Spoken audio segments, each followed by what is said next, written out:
when we are looking at the celebrities right now, when you see the case with regards to, say, the death of Sushant Singh Rajput, they had it hard.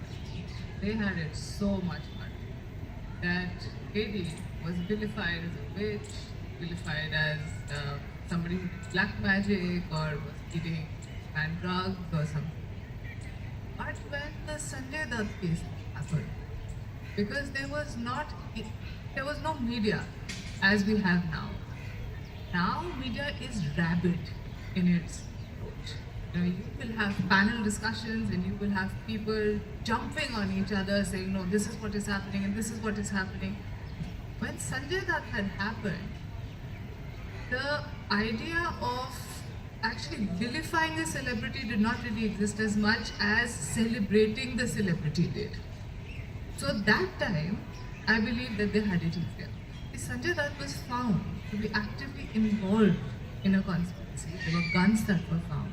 It was common knowledge that he was into substances and he had gone to rehab outside. Despite all that, he got off feature. Today, he lives a normal life. He has a family. Celebrated. He's celebrated.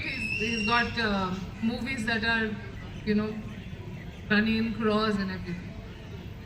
And when I look, when I was actually thinking about it a couple of days ago, when I look at how the lady who was then taken into that Sushant Singh Rajput case was taken in, it took her 3 years. That case happened in 2020 during the COVID lockdown when the suicide happened. It took her 4 years to be able to stand up and say that this is my life and I want to live it now. So it is now that she's coming out. She became a scapegoat. Yeah, she became a scapegoat. The media went after because the media went after her.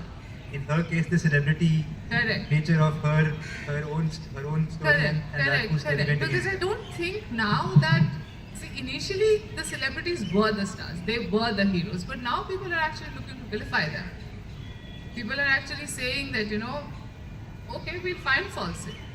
So now I don't think it's a very easy game to play. Earlier, definitely. I mean, you look at Amitabh Bachchan, you look at Sanjay Dutt. Ma'am is very fond of all these old people. I don't really know too many of them. I don't like this. To them, these guys were actual heroes. When they would play these roles and fight off 5 gundas, people would throw coins and everything. Now it's a whole different. Can I add here? Yes, so please. I'm just a slightly different take, and incidentally I come from a film background. In the sense, my father was a film distributor, so I've grown up, and she's right. Whether she calls it the old people or whatever, that I have looked up at stars, and I'm starstruck quite often.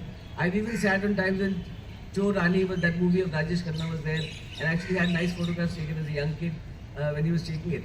But having said that, I still think, aside from these couple of aberrations, celebrities are protected. Celebrities are protected, and I'll add one more thing. There's also a gender factor. So there's a gender factor in the sense this lady in Sushant Singh Rajput's case, the vilification happens easier for a woman than for a man. Correct. So I will stand with that, and the reason celebrities are protected is twofold. It's not only the fact that they are celebrities and treated like gods. They are cricketers, celebrities, nowadays even ministers actually. Earlier it wasn't so, but it is like that. So the point is, and not protection, I'm just talking about being celebrities. So having said that, the point is, aside from that, they also have their entire group. Look at Sanjay Dutt's case.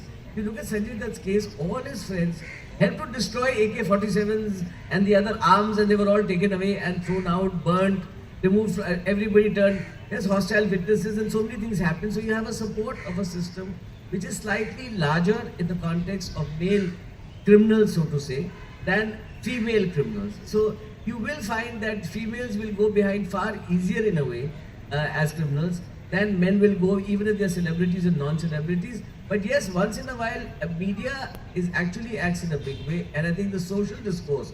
Today, every person sitting here and sitting anywhere in their drawing rooms will be discussing a criminal case and to find out who the actual accused is. Take the Talwar case, Aarushi Talwar. I don't think there's anybody who wasn't guessing at who the criminal might be, and that's in fact one of our incentives for going in for these stories. And you find that when the book was written, you're actually looking behind the scene to see how the erstwhile Billa Ranga case, for example, happened in yesteryears of 80s. and how today you had the Nirbhaya happen, and so you're actually looking behind the scene. So the media is leaving no stone unturned and does help at times. Of course, the question of whether media trial is the right forum or not, I'll leave for a discussion for another day.